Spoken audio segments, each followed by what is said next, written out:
Boxing trash. I'm just living the dream. I'm in love with the lights. This is not just a game. This here is my life. Put the cameras on me, yeah, yeah. Put the cameras on me, yeah, yeah. Put them on me. Put the cameras on me, yeah, yeah. Put them on me. Put the cameras on me, yeah, yeah. I'm coming close, no stick. Hello, everybody. Live from Southern California, where we are on fire. It is the Ozone. I'm your host, Omar Miller. I'm here with my brother, formerly Houston Astros fan, Terry Miller, also known as the Icons. Well, I got to be formerly. How are you feeling post-mortem? I'm feeling great. I'm not post-mortem. Nate Trigg, not me. I'm good. That's all. I guess it's all good. Yeah. I guess it's all good. Yeah. So we got a lot to talk about. Primarily, you know, man, I'm sorry we can't share more with you guys more frequently, but I've been working. And it leaves me not a lot of time to jump on the microphone. But unless you've been living under a rock, you missed the wildest World Series in recent history. A 7-game clash was in full effect mode. We told you guys upon our last outing to not sleep on the Washington Nationals. Don't sleep. They were there for a reason. And everybody slept, including the Houston Astros. Got lulled to sleep. First and foremost, let's talk about how the Houston Astros came out super flat. The Astros came out games 1 and 2 as if someone had told them that they had already won the World Series by beating the New York Yankees. It was almost like they were casual fans of baseball. Right. They came out, I didn't see the fire or the grit that had them beat the Yankees in 6, that had them go the distance with the Rays, that had them win 107 games all year. I didn't see that from the word go. They came out, they jumped on Garrett Cole. Even though Garrett Cole, I would argue, still gave you a strong outing in the first. Oh, no question. You know, he gave you, 7? He gave you 5 runs over 7, 4 runs over 7, something like that. I'm not mad at He that. was due to get gutted. He was due to get. He hadn't got gutted since May. This is baseball. You get gutted. Everybody gets gutted. Everybody gets gutted. Yeah, and gutted. and then there's so many wrinkles and elements to this World Series. Unbelievable. So then you move into game 2. Game 1 was tight, 5-4 game. The Nationals pulled it off. Game 2. Move in with Justin Verlander. The pressure's on JV. He doesn't have a bad game, but he doesn't have a great game.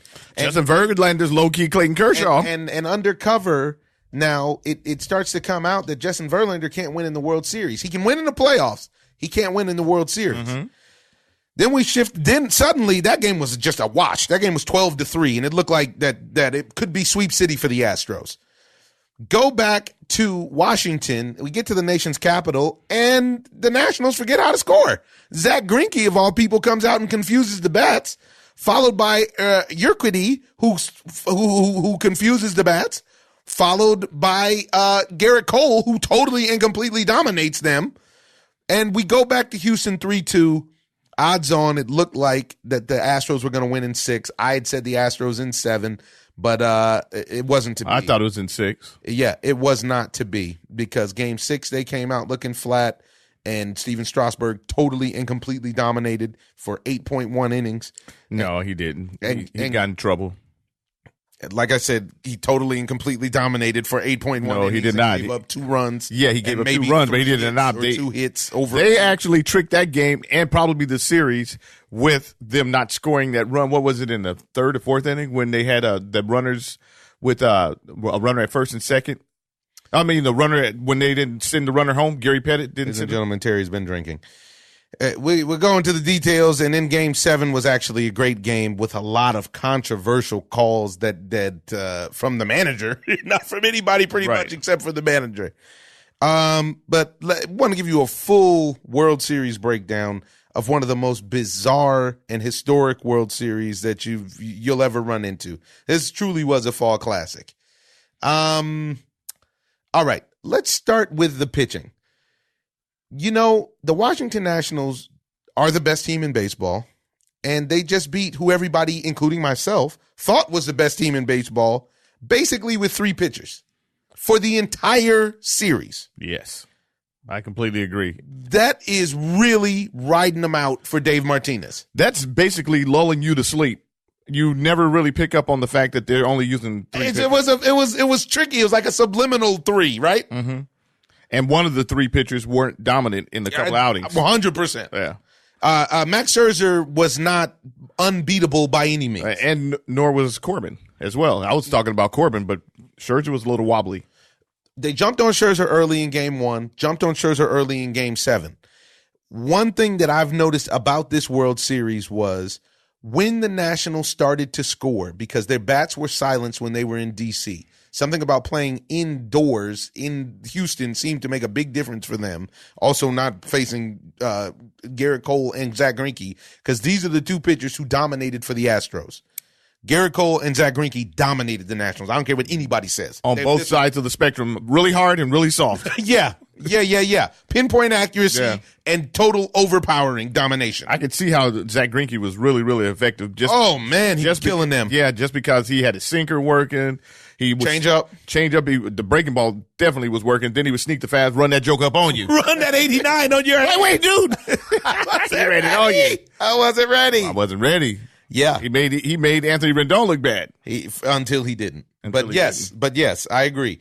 And you know, it's very interesting in that sense, because the thing that I noticed about the Astros was when they let the Nationals score, they could not stop the bleeding. And the same thing seemed to happen in Game 7 last night. Well, to me, this is the manager's fault, because he went to the well once too many times with Will Harris, but he also who had gotten dug the night before. Yeah, by the way. But he also, this is a short series, and retrospect, when you look over the whole body of work, it's a short series, especially when it comes down to the last two games. So if you see that something's not working, you have to make the changes immediately. It's like a boxing match almost. You have to make the changes immediately. Yeah, it's real time adjustments. So when you see that it's not working or the wheels fall off with said person or script, then I need to change that. I can't stay there and stay with it and then get surprised with the outcome, because I've already seen it before. Yeah. And last night he didn't do that. He didn't make the adjustment. You saw two stark opposites as far as the coaching styles went. AJ Hinch, first and foremost, went away from everything that got him 107 wins. Sure did. Since when does an American League powerhouse bunt over runners with the catcher with no outs? Well, I still don't put that on AJ Hinch. I think that was a move from Chirinos. He was making an artistic choice. I don't think he made an athletic choice. He did, because I don't think so. Yeah, I don't think that. Why would AJ Hinch tell him? I would like to ask AJ Hinch that. 3 straight hits. Gurriel hits a home run, and then we get 2 singles. You are cooking with Crisco right now, and Max is thrown off. And he's wobbly. And you help Max out by not getting a bunt down. You pop out the bunt, and now that's why I don't think that AJ told him that, because for the simple fact that they don't really do that. And why would you ask a guy who doesn't do that to do that, especially the catcher, who sink or swim, who has hit big bombs in Washington during this series? I just don't understand, because and if it was on Robinson Chirinos, terrible game IQ. He's the kind of guy in that situation that you play with on the video game that does something boneheaded and you can't be mad, because that was a very J.R. Smith-esque kind of play. Very much so. You can hitting everybody, if you guys don't know already, everybody that knows anything about baseball that has ever actually played baseball knows hitting is contagious. Just like errors. Just like errors are contagious. When you try to get them to throw the ball around so that you can cause confusion, one bad throw leads to another. One thing leads to another. That's exactly what happens. Yeah, you say what you say. Throw and you throw. Yeah, it's this is how it works. And since everybody, when it's almost like a Jedi mind trick, because what happens is then pitchers start pitching balls right where they're hittable. Center cut, or balls that should be caught drop in, maybe that aren't errors, but that are, a little flare or something, this, that, and the other. Well, this is a big point. The time. Yeah, but this is a big point right now, which, is going over everybody's head. I just gave the Nationals scouting department crazy kudos, because I saw that. I had to retweet that. Yeah, because it's not a coincidence that when they hit a certain pitch to a certain place that somebody's sitting there. Even if Victor Robles makes it look like that somebody wasn't supposed to.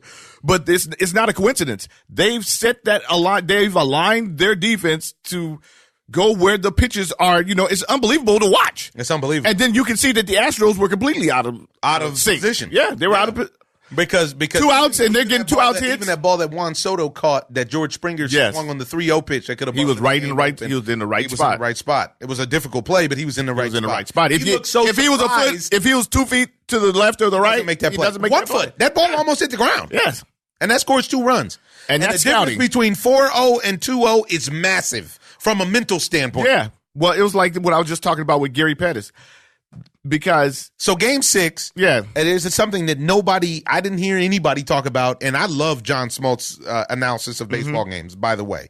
So I think everybody's in good hands listening to John Smoltz. I know Joe Buck catches a lot of flack, but John Smoltz knows what he's talking about. He knows what he's talking about as far as pitching, and surprisingly as far as hitting. Yeah. But that's why he's a great pitcher. That is why he's a great pitcher. He knows what's so hard about hitting. And what hitters are looking for. Yep. And so with that, you see a situation where I was surprised because neither one of them said much about it. In game 6, they have Steven Strasburg in trouble. And there was a runner on. I think it was the third or fourth inning. No, it's the 5th inning. And they hadn't had a hit in 5 innings. So they scored in the first inning. And Steven Strasburg did what great pitchers do. He settled in. They hadn't had a base runner or a hit in 4 innings from that point. Then they get a runner on first base on a walk. I do believe Josh Reddick walked. He might have got a base hit, a bleeder or something. Yeah, bleeder, something, nothing damaging. And it was 2 outs. Then no, it was 1 out. 1 out. You're right. I'm sorry. 1 out. George Springer comes up, and George Springer hits a rope off the wall, off the left field wall, which gets tangled under the fence. Juan Soto doesn't pick it up clean. Reddick comes around second. He's about to come around third, and Gary Pettis holds him up. Now we're talking about second and third with 1 out, which for a guy like Steven Strasburg, who could punch out 250 guys a year, he's an ace. You just helped him out immensely. There's so many things that have to happen in order for you to throw out Josh Reddick. Josh Reddick isn't even if he stopped and started, even which if he did. Stopped and started. He didn't even stop. He slowed. He hesitated. Yeah. But you have to have a perfect relay. You have to get that ball clean from under the fence. You have to have a perfect relay to another relay. And then Trey Turner has to throw a perfect throw home. And there's too many. And then, as we saw a lot with the Yankees and Gary Sanchez last year, the catcher has to make the play and make the tag.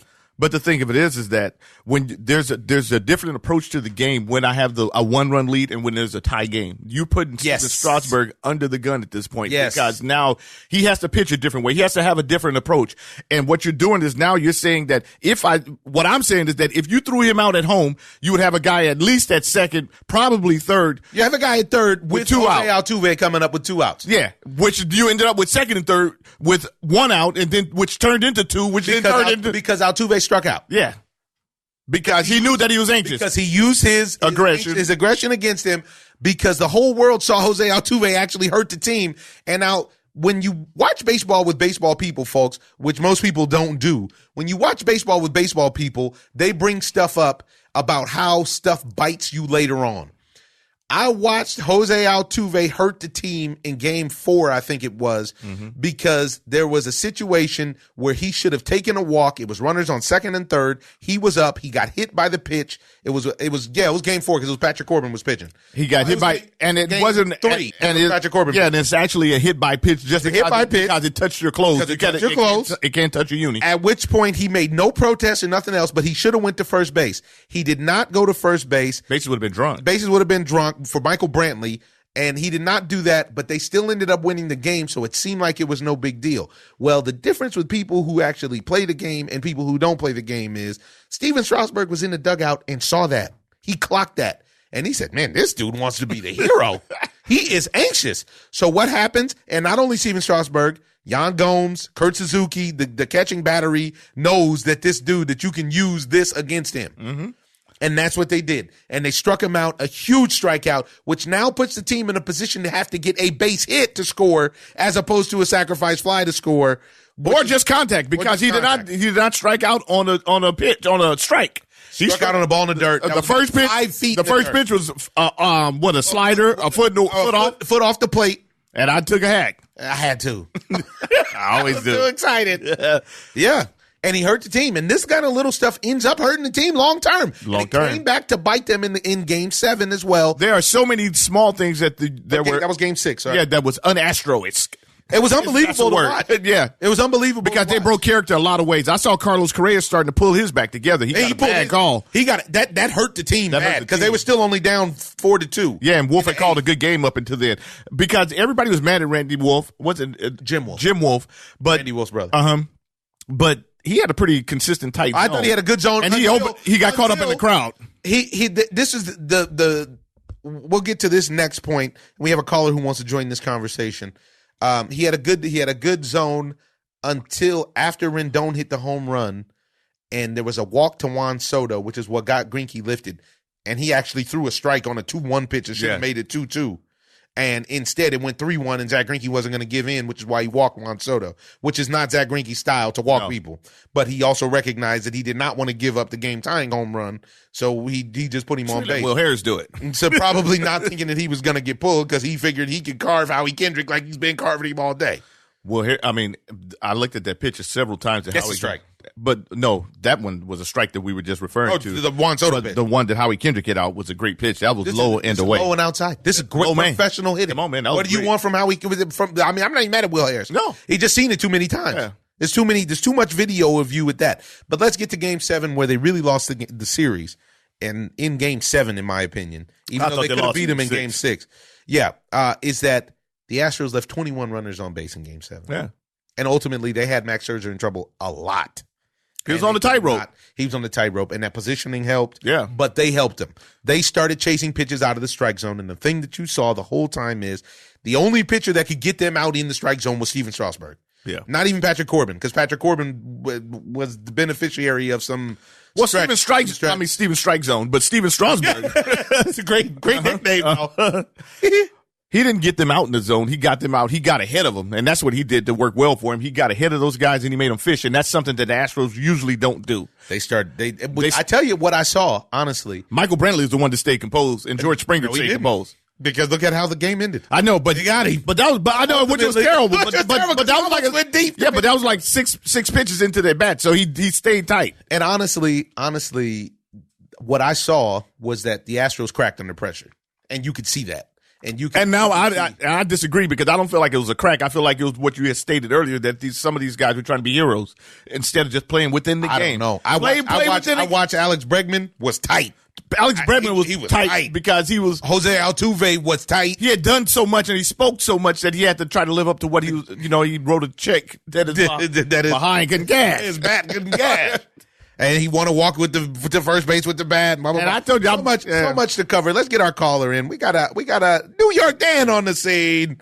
New York Dan, what's happening?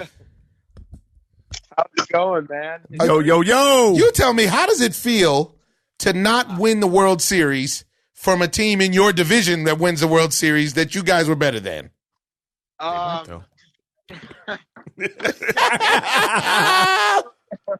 I don't believe he asked you, Kerry.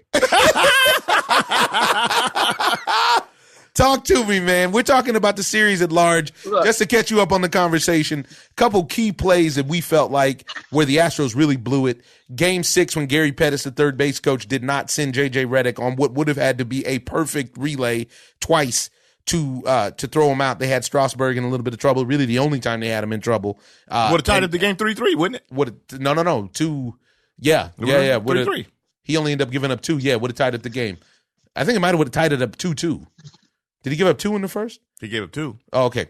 And then last night, the awesome positioning of the national scout team, because every time they had Max on a tightrope every inning, and yet they were hitting bullets, but it was right at guys. We were talking about how what seemed uncharacteristic was the Astros cracked under pressure when the time came. When push came to shove, and I was very surprised to see how tight they were. What did you see in the series at large, and what did you feel about the series as an avid baseball fan, watching a lot of Nationals games, being such a Mets fan? Yeah, I saw the Nationals a ton this year. So the thing for me was, first of all, it was a classic series. I was not happy about the outcome, obviously, for what you said at the top of the show, or at the top of when you called me. But honestly, this is what makes the game great. I mean, the guys, nobody on the team had a ring. They won 4 games. Yep. Only one person on the even non-active roster. Wow. I'd have to look. Wow. I'd have to look. Nobody on the team. I mean, think about it. That's awesome. Think about it. So, I mean, you got guys, I really, outside of Soto, I'm not the biggest Soto fan, but I like guys on that team, as Drupal. From his time on the Mets, even Kevin Long. I love Kevin Long. Right. We met Kevin Long a couple times. He's a really cool guy. Yeah. So I mean, they had a lot of guys also who were probably never going to get a ring unless they got one this year. So for that reason, they poached one. Yeah, well, listen, that happens. I mean, we see that happen in all kinds of sports, not just here, but what I will say is, although on paper the Astros seem better, just like what happened with the Mets, they got outmanaged. And it seems like all we do is talk about managing on this show when I'm on it, just because the thing with my team, and we can talk about that later. But, to not put in Cole when you have the lead, I don't care if it's the middle of the inning, there's one out, there's 2 outs. He said before, Harris needs a day off more than anybody else in the world. He said it before. That's what we spoke about. He said it before. This is unbelievable. So I'm not going to give him the day off. And put him in the game. Right. So my thing is, whenever I'm thinking about decisions like that in a sort of strategic capacity, what would the other team want me to do? If you're thinking about it from a Nationals perspective, what do you want to have happen more than anything else? Harris come into the game. Exactly. Right then. You want okay, first of all, you either got to go Ozuna or Cole. Plain and simple. Or Ozuna would be fine. Yeah, but I would have been okay with Ozuna. And then having Cole close the game. They have a decent bullpen though. I'm talking about from a Nationals perspective. If you were No, I agree with what you're saying. Okay, so my thing is, giving up a home run to Rendon is just like giving up a home run to Babe Ruth at this point. Yeah, what are you going to do? Right. What are you going to do? So, he's the real MVP. Walking Soto is probably the right thing to do. This is what we just said. Even though the 2-1 pitch was a strike that pushed it to 3-1, the right thing to do is to not give in. Right. Either make him chase or not. A.J. Hinch got off that bench so fast. He was ready to pull him clearly before. He was 80 pitches into the game. To me, it sounds like he had somebody in his ear and telling him, "Oh, you got to watch him. You got to watch him. You got to watch him." And this is one where I actually think it's him and not analytics. I think this was no question. But somebody was speaking to him, telling him if he gets into trouble, you got to watch him. You got to watch him. Well, hey, dude, I gave up 2 hits. The home run was his second hit of the game. Home run was second hit of the game. And then you know what? When you got a guy like that throwing crooked stuff, I think he's at least threw one Ephus pitch last night. At least one. I saw it, 66. Right. I saw it. So what? Again, what do you think these guys on the Nationals bench want? Oh, these hitters. Last thing they want is to keep seeing Zach Greinke. I thought he was going to go 9. I thought he was going to go 9. They want to see the gas. That's what they want to see. You know what? But they don't want to see Garrett Cole's gas. Exactly. Nobody wants I was sitting here watching this like this guy looks like Bumgarner. He's doing the Bumgarner thing where he's going to have, when I was at the Mets playing game when they lost because Connor Gillespie hit a 3-run home run off of Jerry's Familia, go figure. But the thing in that game was Bumgarner would have went 1,000 pitches. He was not going to come out of that game, and the Mets would. And Bochy would have let him. Right. Right. So my thing is, how can you look at a guy who's thrown a 2-hitter, giving up a home run to a guy who hasn't been able to get out after the 7th inning in the entire playoffs, quite possibly deserves to be the MVP, and then you walk a guy who, like you said, you don't want to give in to him. I would much rather pitch to Ryan Zimmerman, which happened the game before too, Game 6. They had first base open.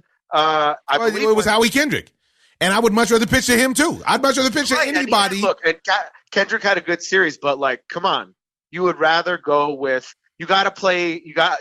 I've said this on the show before too. I would rather play the odds here, and the odds certainly don't tell me to bring Will Harris into the game. You'd seen the fatigue on him before last night, and it wasn't his fault. He acknowledged it. The coach acknowledged it. And then still put him in Game 7. Unbelievable. Well. Let me bust your bubble a little bit right now because they're saying that AJ Hinch has a choice. He could take that New York Met job. Oh wow! Look, he makes the exact kind of managerial decision. It's so funny that that was the whole memes going around all the Mets stuff today was, it's not surprising now that Brody wants to trade for AJ Hinch. Can you believe that? It's like he's attracted. It's like being attracted to a toxic woman. He's attracted to a certain toxic time woman. Right. No, matter of fact, I'm good on that right now. But kind of the thing. We can talk about the Mets later, but the Nats are going to lose guys now. I was kind of slyly hoping. I'm trying to get over this thing where other people's fandoms being devastated gives me pleasure, but it's hard. I am very, very, very jealous of the Nationals winning the World Series because, like you said, I mean, look, the Mets had the Rookie of the Year, the guy who had the most home runs in the league, Cy Young guy who almost won the batting title, and he didn't even make the playoffs. And didn't even make the playoffs, right? And also, how much does this one sting?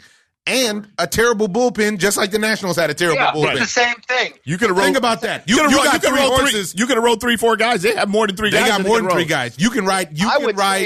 DeGrom, Syndergaard, Matz, and Wheeler the same way that the Nationals just rode. Yeah, and Stroman. And Marcus. I forgot about Marcus Stroman. Jeez, Marcus Stroman's a big-time ball player. Yeah, it's big time. Oh, yeah. He came around at the end, too. Yeah. My thing is, this is what I told my dad, and I talk about this after every game.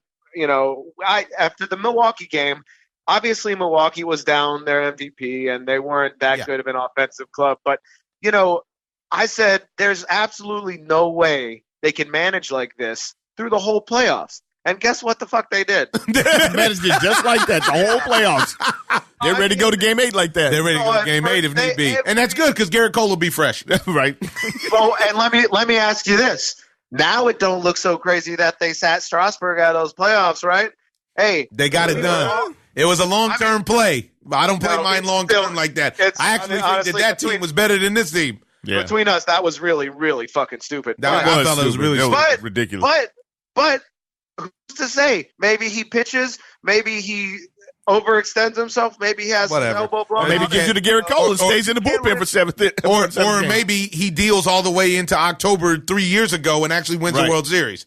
How about that? Maybe. But they won one, and we'll never know what else would happen. But they got him one. Now, the thing for me, looking at it, the whole situation, I have to address how happy I was. And when on the podcast, I told everybody not to sleep on Washington. And I actually thought I thought it was going to go 6. I had said 6 or 7. I thought it was going to go 7. Someone in my spirit even told me to pick the Nationals, and I denied it. They can't beat them. Yeah. And then when they booed Donald Trump in Game 5, they did the right thing. They did the right thing for the community. That's right. And I'm going to tell you something. In the same vein that MAGA got a major win when the Atlanta Falcons were unable to hold that lead in the Super Bowl days after Trump was inaugurated, I feel the tide has turned in the same way now that the nation's capital stood up and booed that man, the bum who wouldn't even bring his 13-year-old son to the ballpark for the World Series. Can you believe that, dude? Among other terrible things. Add that to his loser ledger. That guy got booed, and I tell you, even though a lot of people are mad about losing money, especially Mac, the mattress guy down in Houston, I really believe that the country might get set back on its proper axis from this win. I'm hoping that's the way it goes. I thought it was more because of the pitching decisions, but I'm good with that. You're willing to accept it if it works out. Well, my friend, obviously I know a lot of Jews. I'm a Jew. My friend, one of the most Jewish people, I got to preface that before people get mad. Right. I got a friend who said he prayed for the Nationals to win, and, they won. So maybe all the other shit we pray about will come true. I don't know. I'll pray for Trump to, get impeached tomorrow, and then maybe it'll happen. Maybe it'll happen. I haven't tried it. Good luck. After I pray for the Mets to win, because after you pray for the Mets to sign AJ Hinch, no. AJ Hinch just got exposed. That's the bottom line. That's what happened. Because he has so much talent on that team that he never really had to manage. He got into a situation where he had to manage because he was a mediocre catcher at best back in the day, but Davey Martinez was above average player. Yeah. And Davey Martinez knew in certain situations where to push the buttons. He sure did. And he put the right people in play to make this happen. From Howie Kendrick to hit the salami in L.A. to just total domination of the Howie Cardinals. Kendrick versus Zach Greinke. To Howie Kendrick versus Zach Greinke. I mean, this is and versus Will Harris. I mean, look, it would be the most Mets thing ever because he's still under contract. They would have to trade for him. So after this, that would be the most this Mets is it. thing We'll give you DeGrom for AJ Hinch. No, that's okay. Fine. We'll give you DeGrom and Stroman. Just give us AJ Hinch. No, wait, we don't have him anymore. Okay, Throw in Cespedes. Yeah, man. Yeah, he's coming back next year, right? So, for what? yeah. Let me tell you, man. Appreciate the call. We're gonna keep on the World Series coverage. Yeah, go Mets. We'll check in with you when we get closer to spring training or if there's any more moves. I got one more thing on the World Series. First of all, Mickey Callaway deserves a ring. Secondly, the player was Hunter Strickland. He's not on their active roster. Hunter Strickland got him one with the Giants. Right, and now we can go look at that 2014 Tigers rotation. This is where I was going to go next. We can look at it. Let's look at that 2014 Tigers rotation. Right, they have and let's not forget Anibal Sanchez gave the Nationals. That was the boost that he gave them. Right in the series against can't be understated. It can't. The way he shut down the Cardinals, I do believe. I think he almost hit the Cardinals. Yeah. Well, the Cardinals came in like a corpse, but I mean, they did. and the cold one, the cold corpse. Right. Well, the last time we talked, that was a pick. That was your. I'm very disappointed in their work. I'm very I got that one all the way wrong. Did you both have the Cardinals going to the series? No, I actually didn't. But I thought earlier I felt like the Mets could have won. Yeah, he was actually really big on the Mets before it got determined if the Mets. You know what it was? The Mets were his pick if they get in. It was one of those. Right, just like the Nationals. And they just so happened that they were the ones who got in. So the Detroit Tigers 2014 rotation, Justin Verlander might have been. Oh no, George Springer was the MVP. Won the 2017 World Series. Rick Porcello won the 2018 World Series with Boston. David Price, 2018 World Series champion with Boston. Max Scherzer, 2019 World Series champ, and Anibal Sanchez, 2019 World Series champ. And then another guy who put this up said, "Bet all your money on Drew Smiley's team to win the World Series in 2020."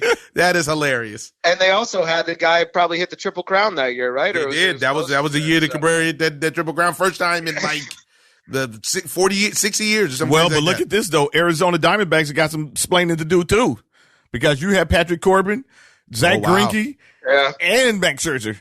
They drafted Max Scherzer. You know what? Yep. And got rid of it. They got a good haul back for him from Detroit. You didn't get a good better haul than Max Scherzer. Yeah, you did not get OJ Mayo.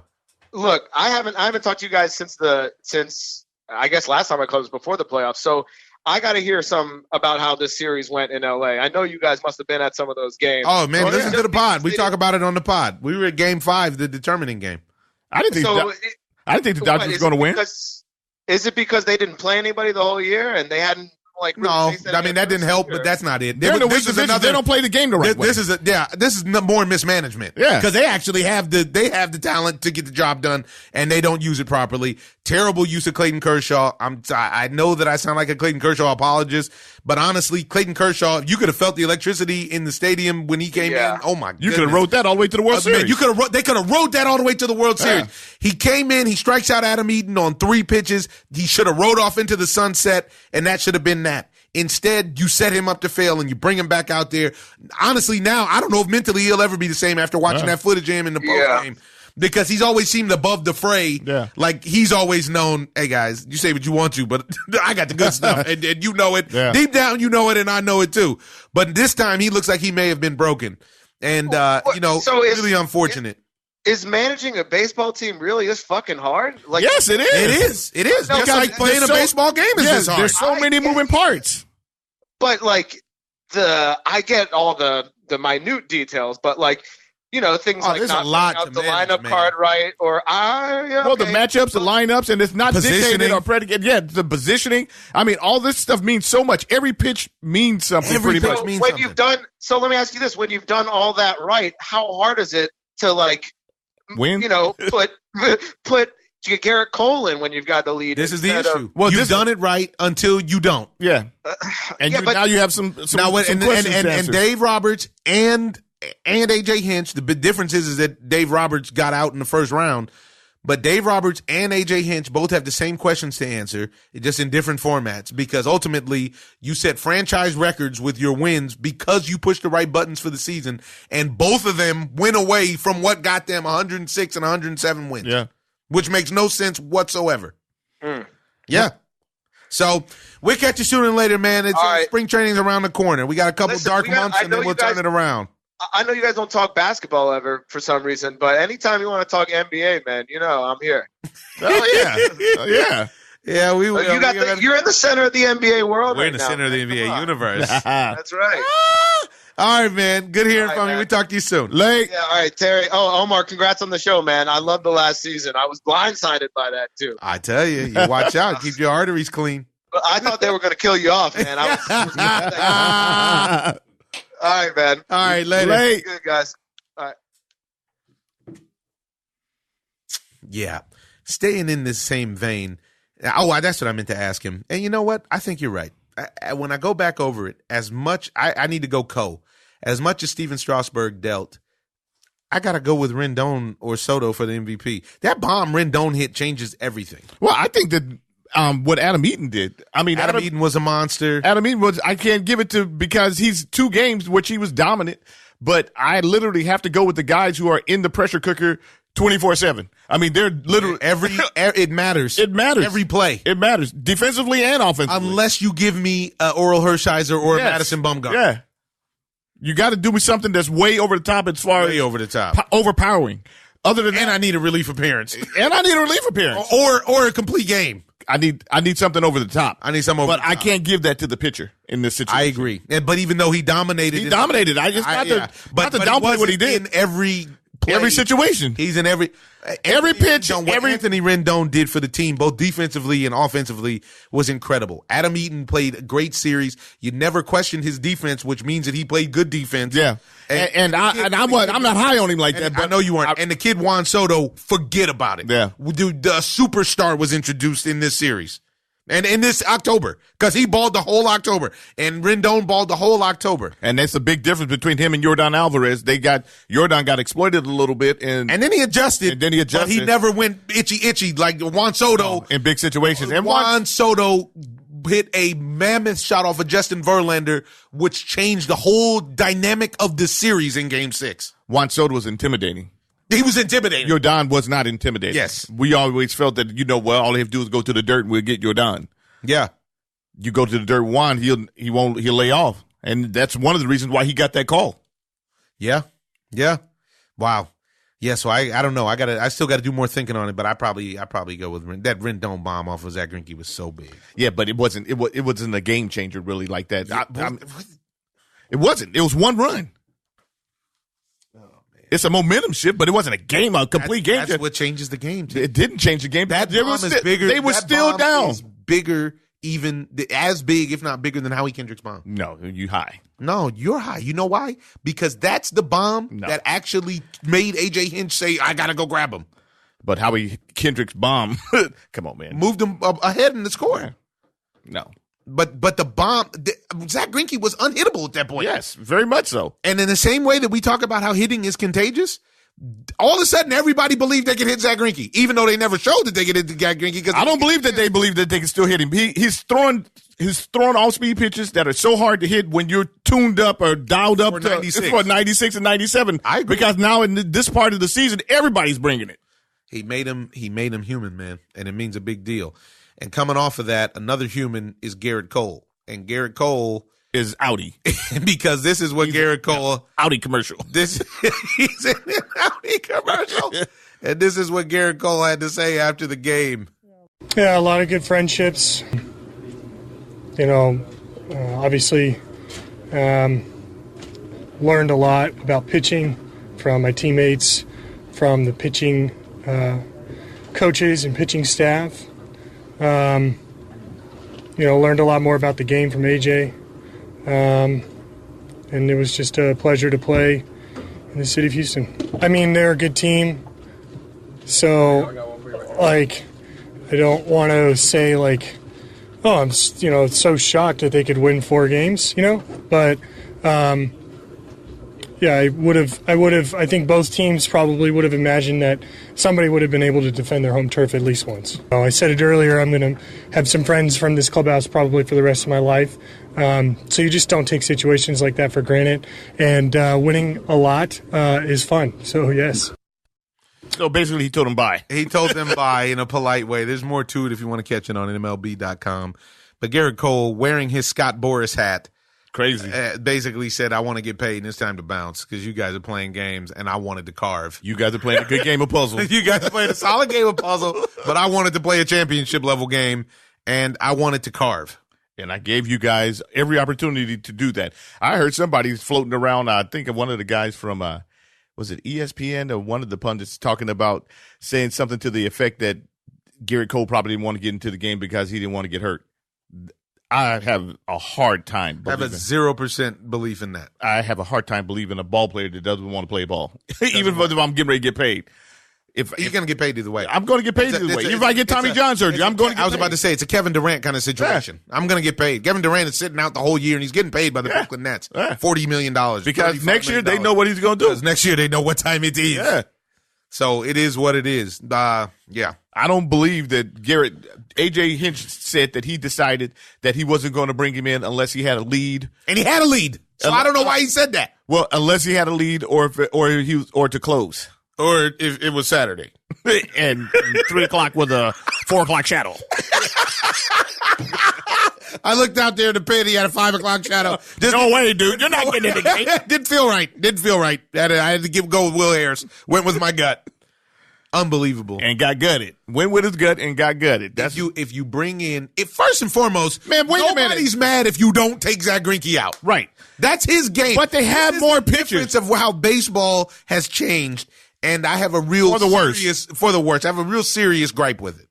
Because you have Ryan Presley. I mean, they have a decent bullpen. You don't have to go to Ozuna. Go straight to Ozuna with Garrett Cole to close out the game. Let Ozuna get these 3 out. If I'm going to do that, I'm going Greinke is giving me the best Greinke.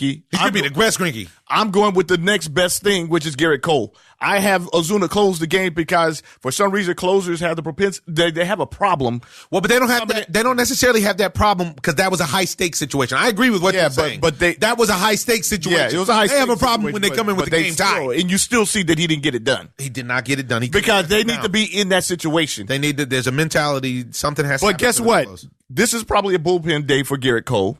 So in that we could. I don't care if it's a bullpen day or not. But I'm just throwing out because he had 2 days rest. I'm with Joe Madden on this one. And Joe Madden ran Aroldis Chapman out there in the 2016 playoffs. He must have been out there 1,000 times. And you know what Joe Madden said? Because he learned that from the Yankees. And Joe Madden said, you know what? By the time somebody can figure out how to hit 105-mile-an-hour fastball, I will already have my ring. And so will everybody else on this roster. Yeah. And he was right. Or that cutter that they used to throw Mariano out there with.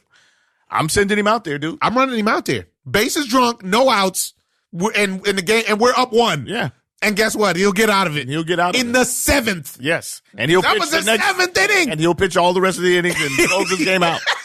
I need a hold and a save. I need a hold and a save, Mo. Hold is not even in existence back then. Hey, Mo. I need a hold and a save. And he's got it for you. Unreal. But this game is so watered down now, just like most of the professional sports, because everybody's playing a corporate game. Everybody's trying to save me for later. Hey, dude, tomorrow's not promised. Let me get mine right now. I'm not looking forward to game 8. I'm leaving it all on the field. I'm leaving it all on the court. I'm leaving it all everywhere. That's it. Same with like the Kevin Durant. I mean, Kevin Durant had a very interesting conversation on First Take today. Did you see that? Very honest conversation from Kevin Durant. I had to give it to Draymond. For somebody who's comes off as so sensitive, and like he comes off as sensitive in his game and social media. I met him in person and he came off really sensitive. So basically what we're saying is that he cares about certain things. I'm not saying that. He cares about the way that people think about him. That's a big difference between saying that he cares. I'm not knocking. Well, he does care, but he just cares about the things that, yeah. I'm not knocking anybody for caring, but if you're in the public eye, if you are so sensitive to what people think about you, there's a great chance you shouldn't really be in the public eye, because there is whose eye should you be in? Your own. There's scrutiny that comes with being in the public eye that, a lot of people just can't handle. And when you take the dough and you take the position, that's a part of it. This is part of the problem with the thin skin of Donald Trump that everybody has. Yeah. But I didn't want to go there. I actually wanted to cover something in football, because this situation with Trent Williams is mind blowing to me. Did you see what happened with Trent Williams? Uh-huh. Let's listen to here. All pro lineman Trent Williams came back and has addressed what's happened with him, and this is just amazing to me. Here we go. You go get your own personal consults. Oh. Trent, you said 6 years ago? Roughly 5.5. And then when Coach Shanahan last year. And so then it just, what happened? 6 years. I guess somebody took the time to actually realize, try to see what was really going on there. Football is more important. And to me, it was more important too. I was told it was something minor, so I didn't really question it. But the lump continued to grow over the years. And, it was concerning, but there was no pain involved. And, if I'm being told by the very people who, I put my career in the hands of, they're telling me I'm fine, then I'm fine. That's how I look at it. So at what point did you go elsewhere or find out you weren't fine? Well, I didn't go elsewhere. I, got the team to finally get it, what I thought was a cyst extracted. And when they did, they found out it was, it wasn't a cyst. It was a piece of the tumor. It was DFSP is what the cancer was called, very rare soft tissue cancer. So they realized that it was that. And then, obviously, 5 years later, it grew substantially than what it was when I first bought it. Where did you go to finally get that taken care of? I went to their doctors in Nova, and that's when I got the diagnosis. And then shortly after, I think the diagnosis that they gave me at the beginning, they kind of underestimated it, and it was far more advanced than they had realized. And I don't think they realized how long it was there, the doctors who seen me. So they had to send me somewhere else because it was obviously too much for them. So that's when I ended up going to Chicago. Is there kind of a prognosis with this? Is everything fine now, or what happens now with this? Yeah, obviously the nerve damage in the scalp, come back on its own. Every 6 months, just go get checked. Make sure you don't come back. Do you want to play football? I love it. Football has done everything for me. He addressed the media for 18 minutes, and some of the highlights were, it was a ton of emotions. Almost lost my life, seriously, almost lost my life. You're 30, you're coming off your 7th straight Pro Bowl, and a doctor tells you to get your affairs in order. It's not going to sit well with you, and it still doesn't. Another thing that he said that has really made shockwaves is there is no trust between the team and I at all. Why should they? So why should he rather? If you guys aren't hip to what's happening, Trent Williams went to a team doctor from the Washington Redskins who refused to change their name, their racist name, and because he had a mass on his head and he was having a hard time putting his helmet on. They told him it was no big deal. Get out there and play, son. It turns out it's a malignant tumor. It's actual cancer, and they're telling him to walk it off.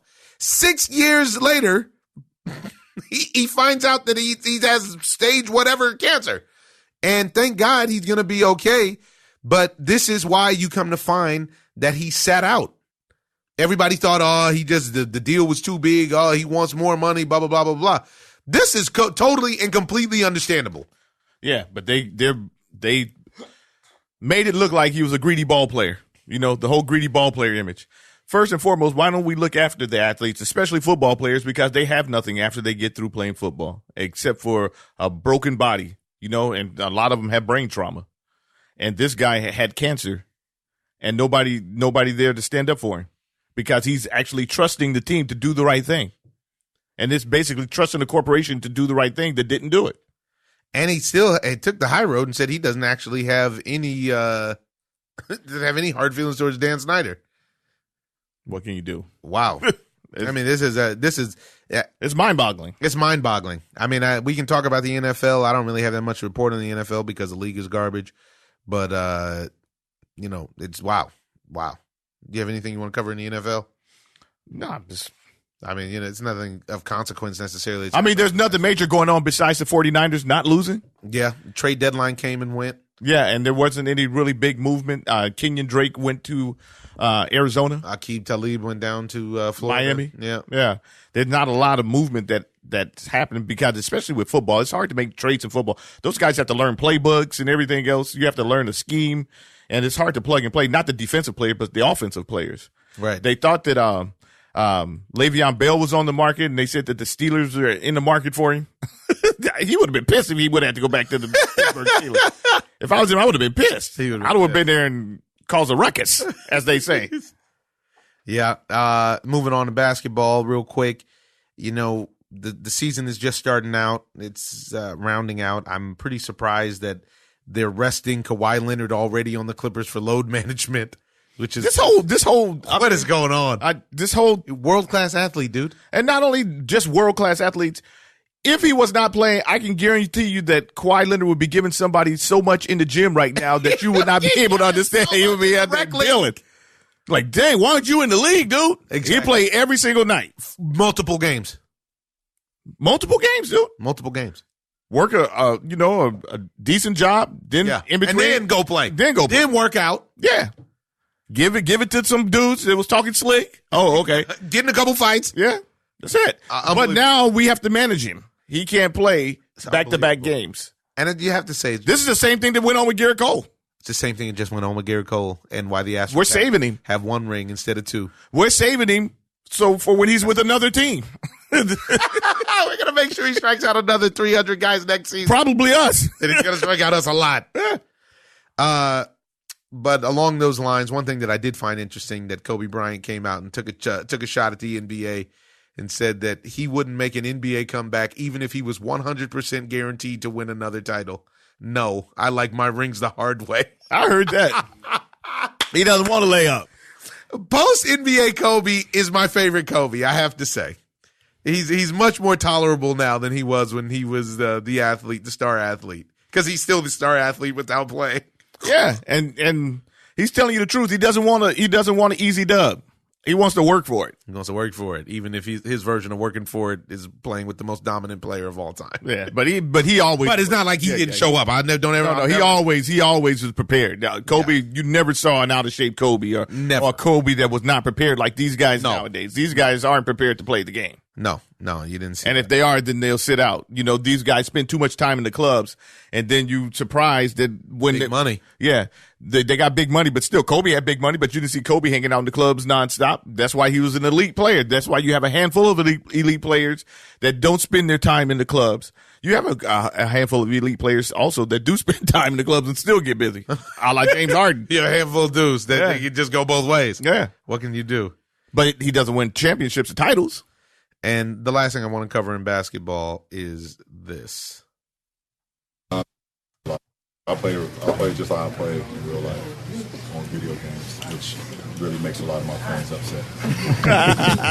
Can you elaborate on that? What do they get upset about? Because they expect me to shoot every time, and I play the right way. I run like really pick and rolls and double and find shooters, go in the post and double. It's a 4-3 on the backside. They got a guy hot, trap his pick and rolls, or I'll double him and stuff like that. I play real basketball. Not fake basketball. Did you do that as a grown up? You playing pickup? At what point? He said, "Did you do that as a grown up?" I think he meant growing up. But I was going to say, but that LeBron was born grown. LeBron James plays 2K the same way that he plays real life. He doesn't overshoot. Rubs everybody the wrong way. That's everybody telling. wants That's to really see him telling. be selfish and dominate so much. I would like to see him be a little bit more selfish and dominant, but he actually has a high basketball IQ, and he doesn't have that. That's where he gets that whole thing about him not having a killer instinct. You know, because he's not willing to take over the game and just be completely selfish when he's supposed to, instead of giving the ball to a J.R. Smith or something like that. Which actually hurts the team. Then you got Kevin Durant with a huge interview today on First Take. Go in and check on that. I want to get to some more info that we got to cover, so you guys can check on that. But the gist of it was pretty interesting. I haven't got a chance to watch the whole thing myself, but I know that he addressed the idea that the situation with Draymond Green actually was a factor in him leaving. You saw that on his face as soon as it happened. Yeah. Like, okay. Yeah.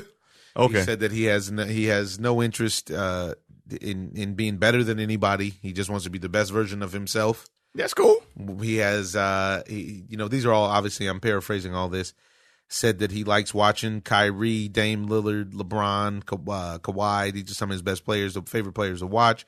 Said he has no plans at all of playing this year. The process is slow, and he's fine with that. And he's going to come back next year and tear the league up. I don't know about that. I think he's going to be nice, but I definitely don't think that he's going to be the player that he once was. That's just a part of that Achilles. Said that people were mad at him for not putting Russell Westbrook in his place, but he's the guy who took all the late shots, and it was always on him. And so that's not how he felt about Russell. Russell's a player that couldn't be tamed, so he wanted to support him. But in all of the metrics, Kevin Durant is the guy that took all the late shots and led the league in shooting attempts, which then in turn shows him, this is Kevin Durant, that the GMs and everybody know that he's the man. That was his statements. Again, just another interview to confirm that I'm not a big Kevin Durant fan. Me, myself. I'm not mad at him. I mean, Russell Westbrook. Not mad at anybody. Russell Westbrook did take more shots than him. That's not what he said. Oh, he didn't? No. Oh. What did you crazy? He's saying, I'll just play it for you so you're not confused. Russell Westbrook did not take more shots than him. You're giving up fake news right now. I don't know. I have to look at the stats myself, even if he said it. Good luck. Go look him up then, because I'll play you what he said. The reason why he isn't considered the best by some others is because that lack of assertiveness, that lack of aggressiveness, the dog in him that says, the hell with this, give me the ball, let me remind you of who I am. What do you say to that? I mean, I led my team in shots ever since I've been in the league.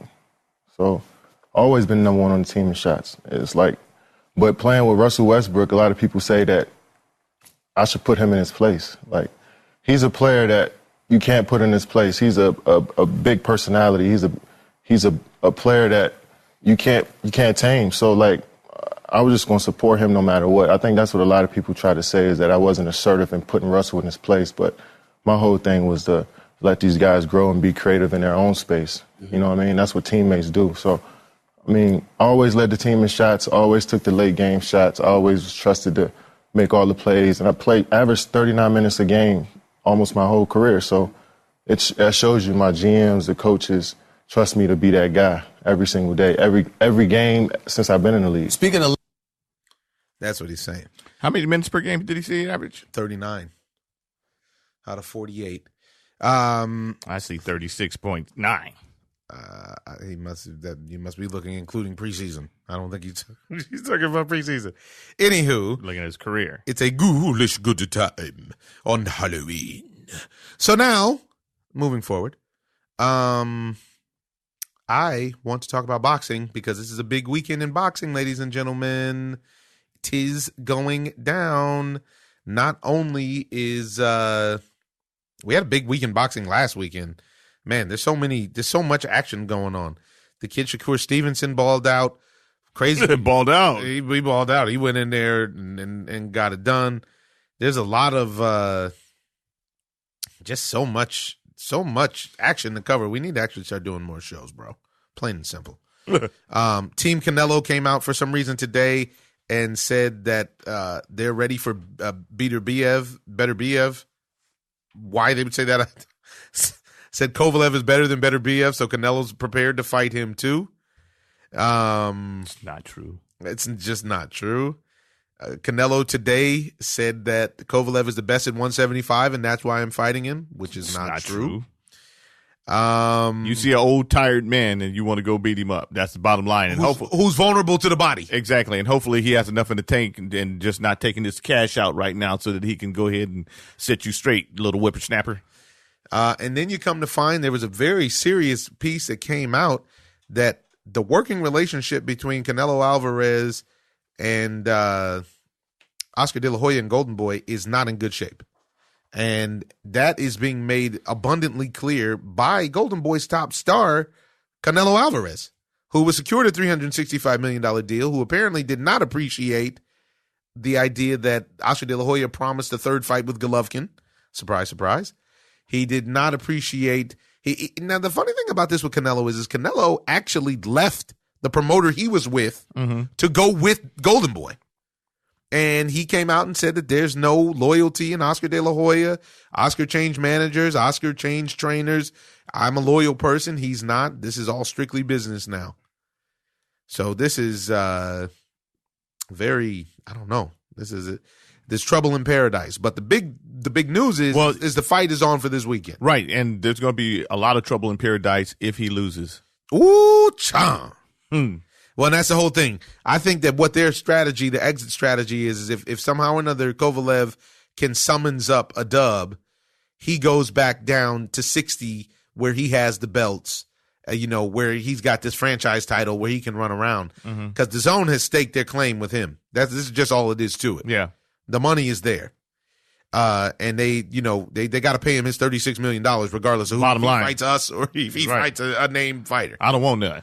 I'm good. For 36, he can knock me out for 36. Yeah, I'm going to throw some punches too. Yeah. I think I'm going to land. Yeah, there you go. There you go, child. I like that attitude. But let's talk about that fight is coming up. And also Ryan Garcia is coming up with the drama that Ryan Garcia had with Golden Boy, all of which happened over this fight that was already on the books with this guy that he's supposed to fight as the co-main event coming up this Saturday. It's going down. It's on DAZN, which honestly I can't front is the best deal in paid sports now. It is. You can't front on it, even at $19.95. And what was pointed out to us as well is their archive, which is unbelievable. Oh, the boxing archive. Yeah. Deep archive. So you have to go and look for all those fights on YouTube. No, they're all there. They're all on your smart TV app, which is great. So we got a lot of other fights coming up this weekend. One that's really lopsided on the odds, but actually may not be as lopsided in real life, and that's Miguel Berchelt versus Jason Sosa. Sosa's a giant underdog, and he will probably lose, but he may be worth the bet because he's something like plus 1,200. Wow. Exactly. But what I wanted to talk about in the world of boxing was the family of the Ozone, Regis Rougarou Prograis, went out to London this last weekend and fought in the championship of that Super Series lightweight category, weight class, for the Muhammad Ali belt against Josh Taylor. And man, was that a Royal Rumble. It was a serious tussle, as they say. Wow. Man, they went back and forth. It went back and forth. Two southpaws. We told you guys it had the potential to be Fight of the Year candidate, and they went in there and they chunked him. I mean, they chunked him. And you finally found someone who was able to stand up to Regis's body shots and his punishment and his pressure. But the problem was, it seemed like Regis needed a little bit more time to execute because Taylor had great defense to the body. Yeah, it was the in-fight adjustments that needed to happen, and they didn't really happen. And it seemed like there was an A game plan and not a B game plan. Yeah, because Josh Taylor took away the body. Yep. And he hit Regis a lot with straight shots. Yes. He went straight down the middle, and Regis looked ill-prepared for that. Yeah. And he dominated the early rounds. Yeah. And then the second part, Regis turned it up. But I don't think he ever really got over the hump of those early rounds. I agree. And I also didn't expect him to get a decision over there. No. You brought up something great about neutral sites. Please share that with the audience. No, I'm just saying that these guys should fight somewhere where they can't be influenced. The judges or anybody else can have a upper hand on the decision. A home field advantage. Yeah, home field advantage, because it makes a big difference. Regis literally, to me, didn't have a chance to win that fight by decision unless he had 2 to 3 knockdowns or something crazy dramatic. It's almost like fighting Canelo on DAZN. Because you literally have to have, some rounds in the can against Canelo in order for it to be competitive. With him going over there across the pond to fight Taylor, he's going to run into a problem when it comes to a decision, because he can't. There's going to be what was the final card? So, and this was the part. If you guys want to find a hilarious meme, find the referee when they announce the scorecards. One scorecard was a draw, 114-114, which I could have rolled with. One was 115-113 for Taylor, which I also could roll with. I actually don't think Regis won the fight, and Regis was very gracious in the post-fight. Yes. Like very, very, almost too gracious in the post-fight. And it seems like Regis didn't really believe that he won the fight. Yes, which is so refreshing to see honesty in the ring afterwards. Regis is a solid dude, though. Top to bottom, soup to nuts. And then what we see is, as usual, one judge came in at 117-112. Where did you watch the fight? In the bathroom? Unbelievable. You can't come back. I was devastated. Always at least one judge on the take. And this is why I'm talking about having it in a neutral zone. You know what I'm saying? You have it somewhere where Regis doesn't have the upper hand. Go fight in Australia or something. You can't keep doing this. So there's fighters who have, like that happened to Manny Pacquiao in Australia with Jeff Horn. Right, but there's fighters who actually have a home field advantage in Vegas. you know, and then like Floyd Mayweather. Yeah, like Floyd Mayweather. This is why they don't want to fight out of Vegas. That's it. You know, that's it. And this is like Canelo. Yeah, or Canelo. So there's a lot of guys who literally have a home field advantage. And I know that everybody subscribes to this A side, B side thing, but what you're talking about is being unfair. That's what you're saying. You That's want an what unfair you're saying. advantage. That's in a what fight. you're saying. Yeah. And what's supposed to be a fair fight, as evidenced by us being the same weight. Right.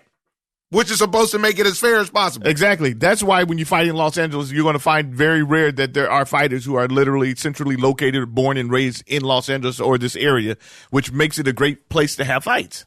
You know what I'm saying? Who do you got? You have Mikey Garcia. Who else do you have? That are locals? Yeah, that are locals. Yeah, you have born and raised. You have that group. You have the Garcia brothers. Yeah. You have Gennady who immigrated, but that doesn't necessarily count. Yeah, and he's never fought here. Yeah, you don't have a large contingent of Angelinos that are hometown guys. Right, so this is why Los Angeles is a great place for the fights. Yeah, besides the fact that it's really convenient for us. Yeah, that makes it even better. I've always loved that angle.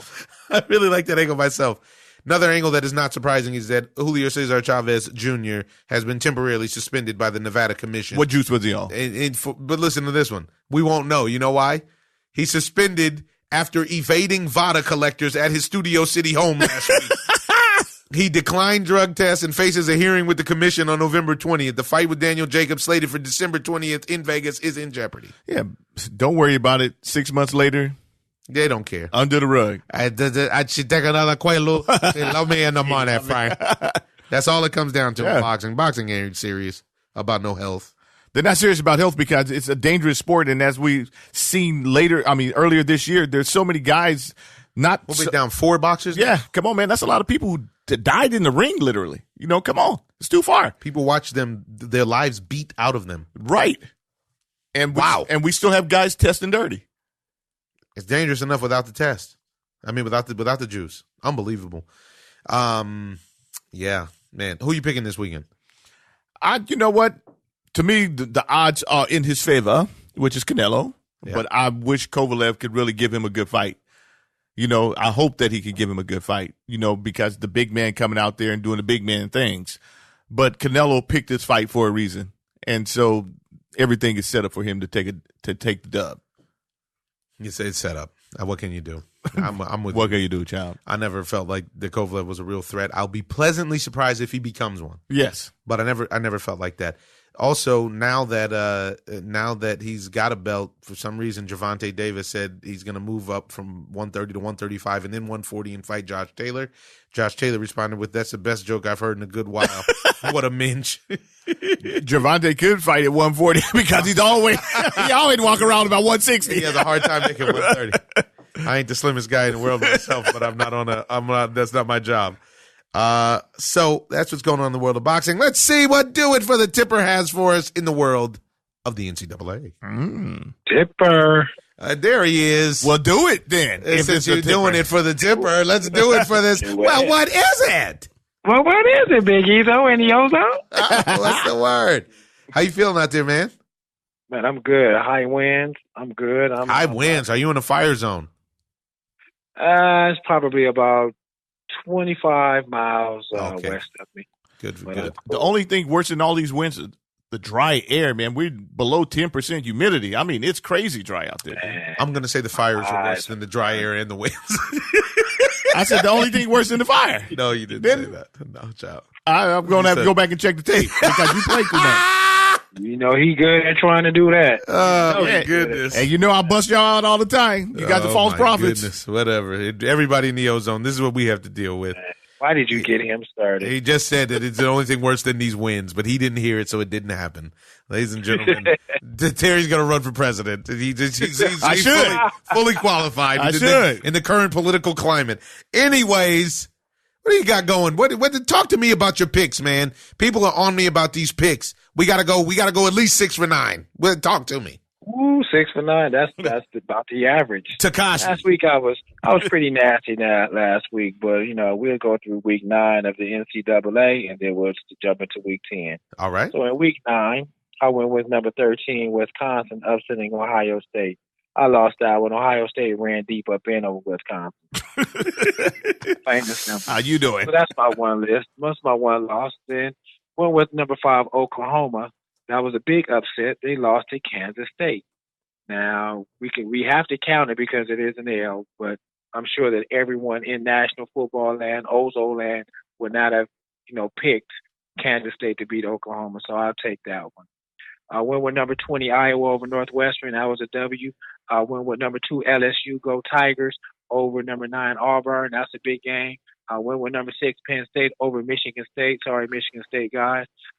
This was my upset pick of the week, and I hope the OZONE cats rolled with me.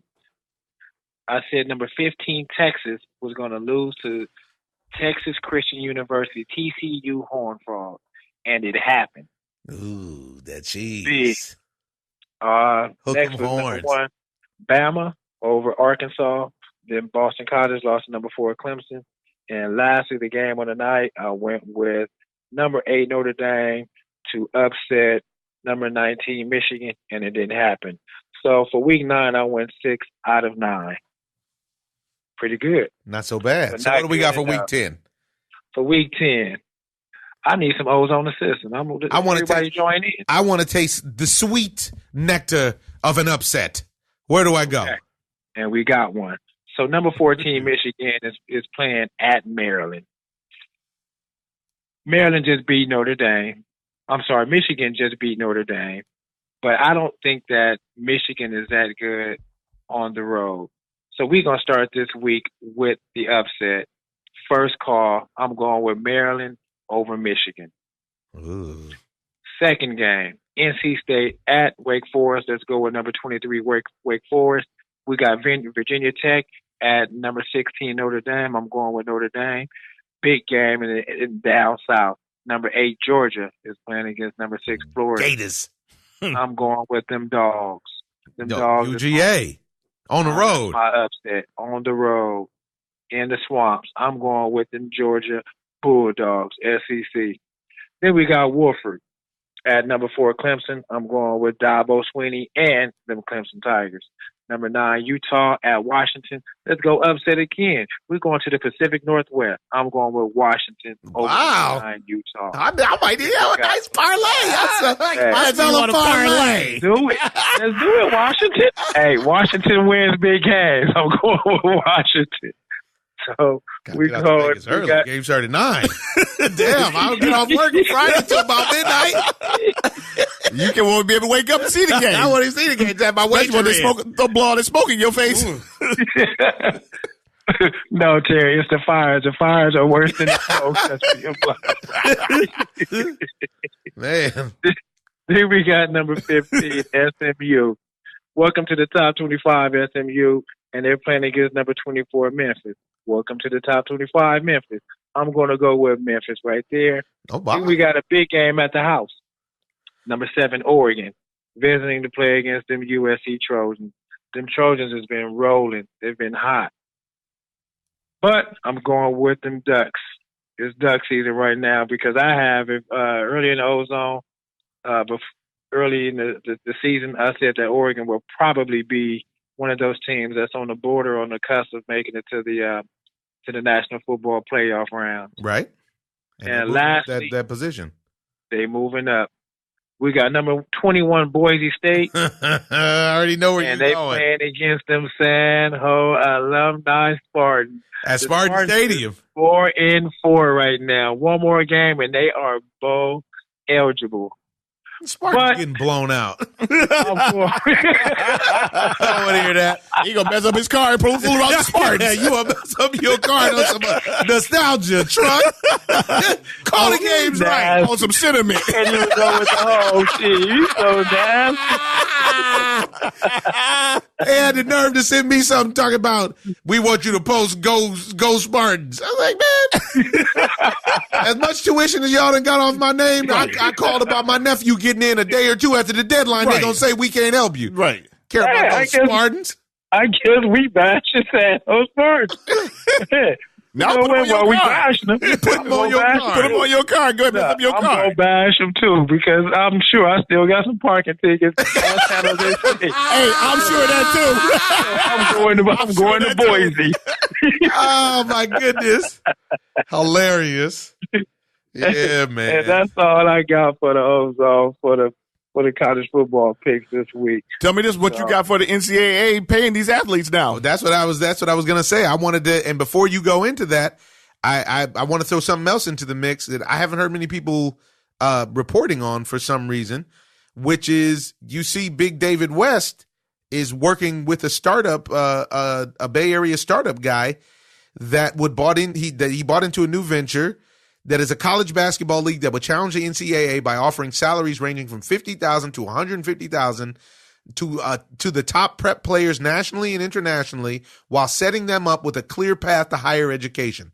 The Historical Basketball League would be the first of its kind. That's the name of it, the Historical Basketball League. The ultimate test of whether fans watch college basketball because of the emotional connection to the names on the front of the jerseys, because of the gifted players with the names on the back, or a mixture of both. What do you guys think about that? Now that was announced before the NCAA announced that they were going to cave in and give the endorsement that they were able. David West doesn't have that much money. No, he's not. No, that's why you gotta go with the crab in the barrel, brother. It's not about David West bread. David West got big bread, by the way, but he don't have enough bread to go against the NCAA because although what they're doing is letting the cat out the bag, they still want to control it in some form or fashion. They're not just gonna let all these kids walk away without letting other people want to try to jump in and start stealing money. They're not gonna let that happen. They want all G's. Yeah, I think, and that's tough. The idea is, and the concept is great. Yeah, I love the idea. I think it's almost like the NFL and the UFL and all that type of stuff. Where the XFL, it's good for kids to be able to get paid up front. Will it fold? Will it happen? Yes, and then it'll be the college basketball sport or something, because these traditions and the alumni has been established for hundreds of years, and the NCAA is the biggest mafia on the planet. So, they're robbing and raping and doing everything that they can to get the cheese. And I think they're just too established. And sometimes folks is too scared to take the gamble and start something new. Yeah, here's what he said. Sometimes when you're on these campuses, you lose sight. You get caught up in what's going on in college, but then you realize I literally got like $45. Guys in the league get consumed by things that have nothing to do with basketball. Literally some of the highest paid players in the history of the game. You're making $20, $30 million a year, and mom is handling your finances. I'm not exaggerating, and this is simply because in the 12, maybe 24 months you're on a college campus, you're being trained to be a college person. You're not being prepared to take that next step. That's it, and that's what happens with us. But let me ask you this, and that's very interesting. So if you had a child, and 6'6", young Zion, would you want that child to go to Duke, or would you want that child to break off into something new and be in the David West League? Well, that's funny because I happen to have LeVar Ball here in studio who'd like to address this. LeVar Ball is one of the guys who tried to start something similar to this. And they got smashed, but LeVar Ball definitely didn't have any money in comparison to this. And it's not just, that's the thing, it's not just David West. This is him working with this guy that he's working with is the engineer behind Amazon Prime Video, who I imagine has a couple bucks himself. Yeah, but how much did they say that the NCAA is banking every year with these colleges? $14 billion or something like that? That's some crazy dough. Yeah, so we have to recognize that they've been banking this money for years. Oh, yeah, they got big money. So, I mean, we're probably talking about in the trillions. They're not going to let this go. What's everything always got to be so exaggerated with him, Timber? Man, you're going to tell me after 50 years they don't have $1 trillion if you're banking billions every year? No. Hey, easy radio around here. You real right now. $1 trillion is 1,000 billions. Okay, this is absurd. So is a billion. Is 1,000 millions. It's still absurd. Oh, wait till I get going. Inconceivable. Terry the Contrarian, ladies and gentlemen. He's working Monday through Friday right here in Koreatown. On the Ozone. Oh, my goodness. I'll be here all week. I think that concept is good for someone who's, not receiving the big deals, not receiving the big school scholarships, and then they can go to that type of school to pick up some cheese and, a scholarship and get paid for it. But if my son had the opportunity to go to a major D1 school hey, he's going to get breaded out anyway. He's going to get breaded out up under the table, but it's almost that guarantee that they're going to get them meal tickets when after they do their year, or even if the NCAA, say 1 year and done, or whatever rule that they have. If he's balling out, he can go straight to the NBA. Why would you take that chance of going to the David West School, the David West University? Well, because a lot of people are coming from situations when the cheese is necessary right now. We don't have another year and 2 years to play games. This $50,000 or $150 that might be available right now could be the way to go. And if the kid is super nice, I feel like it's a kind of situation where if you get one Zion, it changes everything. Right. Because if you get one of the kids that's the kid and they take the dough and then they go to the league, that changes the everything. I don't believe that. Right. And that's when the NBA changes its rule, because once they the NBA is going to work in tandem. The NBA is going to work in tandem with the NCAA. How about the NBA? That's what I just said, fool. You said the NDA. And then that was we don't need a non-disclosure agreement. You hear this clown over here? Man, he is on one. He's so salty. You know why? Because the Astros just got served. I ain't salty because the Astros got served. Why. That's what happens. The Astros got served. I didn't get served. You got served. I would have stayed out the dirt. I would have stayed out the dirt. No, we know you wouldn't have. I would make contact. I give you Vlad. Zach Greinke would have had your number. Zach Greinke would have had my number. He's throwing that puss.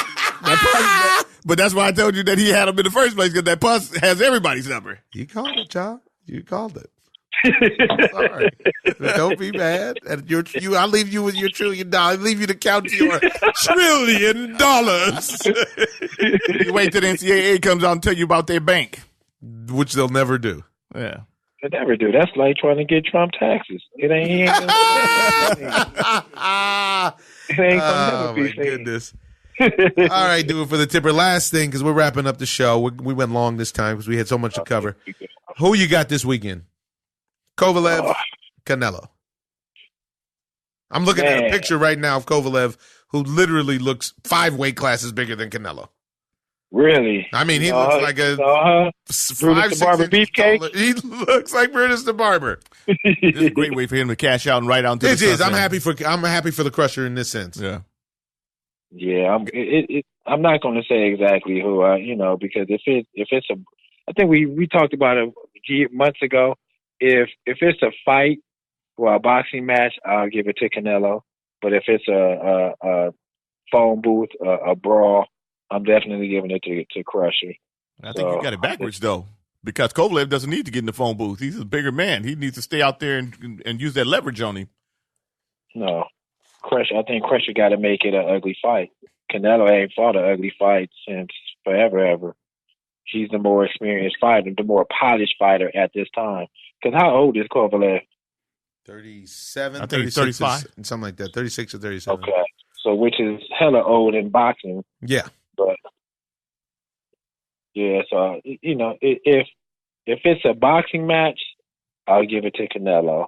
But if it's a brawl, I'm going Kovalev because he ain't got nothing to lose. He's going to throw all the punches. It's hard to give to me, it's hard to give a boxing match to the smaller guy. Yeah, me too. I mean, the brawl, Canelo needs to brawl. Yeah. And that's that's how he needs to get inside, is to brawl. But if Kovalev uses his size, even being the bigger guy, is going to keep Canelo at bay, with the jab and then making him pay every time he tries to get in there to the body. But I heard some kind of stuff floating around where Canelo's been knocking out heavyweights and all kind of stuff. Yeah, they love to throw that one out there. But like, what? Who was it? It was me? Come on, man. I don't even work out. I'm a bum. He had some beef. Some of that Guadalajara beef. Since you want to bring up Brutus the Barber. Some of them beef tacos from Guadalajara. Some of that carne. Oh, my goodness. Yes, sir. All right, ladies and gentlemen, this is wrapping up a spirited episode of the Ozone. Do it for the tipper. Glad to have you on. And we'll catch you soon. We're going to leave you guys with a quote from Maya Angelou, and it is that courage is the most important of all the virtues, because without courage, you can't practice any other virtue consistently. We're all in this thing together, folks. I'm your host, Omar Miller, and this is the Ozone. Ozone. I'm just living the dream. I'm in love with the lights. This is not